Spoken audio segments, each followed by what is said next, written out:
I wish to God, Eliza, it was possible to postpone the voyage to India for another year, for I am firmly persuaded within my own breast that thy husband could never limit thee with regard to time. I fear that Mr. B. has exaggerated matters. I like not his countenance. It is absolutely killing thee. Should evil befall thee, what will he not have to answer for? I know not the being that will be deserving of so much pity, or that I shall hate more. He will be an outcast alien, in which case I will be a father to thy children, my good girl. Therefore take no thought about them. But Eliza, if thou art so very ill, still put off all thoughts of returning to India this year. Write to your husband. Tell him the truth of your case. If he is the generous, humane man you describe him to be, he cannot but applaud your conduct. I am credibly informed that his repugnance to your living in England arises only from the dread which has entered his brain that thou mayest ruin him in debt beyond thy appointments, and that he must discharge them. That such a creature should be sacrificed for the paltry consideration of a few hundreds is too hard. O my child, that I could with propriety indemnify him for every charge, even to the last mite that thou hast been of to him, with joy would I give up my whole subsistence, nay, sequester my livings, and trust to the treasures heaven has furnished my head with for a future subsistence. You owe much, I allow, to your husband. You owe something to appearances and the opinions of the world, but trust me, my dear, you owe much likewise to yourself. Return, therefore, from Deal if you continue ill. I will prescribe for you gratis. You are not the first woman by many I have done so for with success. I will send my wife and daughter, and they shall carry you in pursuit of health to Montpellier, the wells of Bansers, the Spore, or whither thou wilt. Thou shalt direct them and make parties of pleasure in what corner of the world fancy points out to you.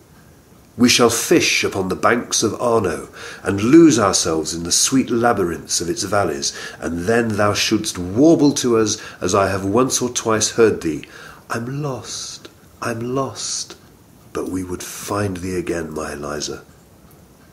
Of a similar nature to this was your physician's prescription: ease, gentle exercise, the pure southern air of France, or milder Naples, with the society of friendly, gentle beings. Sensible man! He certainly entered into your feelings. He knew the fallacy of medicine to a creature whose illness has arisen from the affliction of her mind. Time only, my dear, I fear you must trust to, and have your reliance on.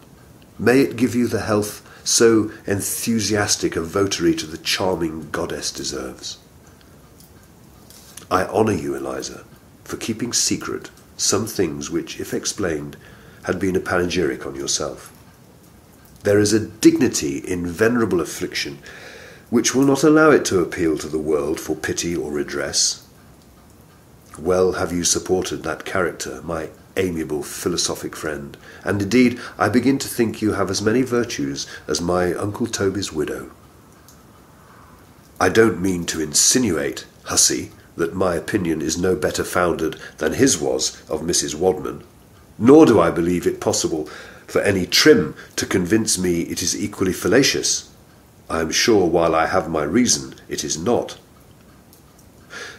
Talking of widows, pray, Eliza, if ever you are such, do not think of giving yourself to some wealthy nabob, because I design to marry you myself. My wife cannot live long. She has sold all the provinces in France already, and I know not the woman I should like so well for her substitute as yourself. 'Tis true, I am 95 in constitution, and you but 25. Rather too great a disparity this, but what I want in youth I shall make up in wit and good humour. Not Swift so loved his Stella, Scarron his Maintenon, or Waller his Saccharissa, as I will love and sing thee, my wife elect. All those names, eminent as they were, shall give place to thine, Eliza.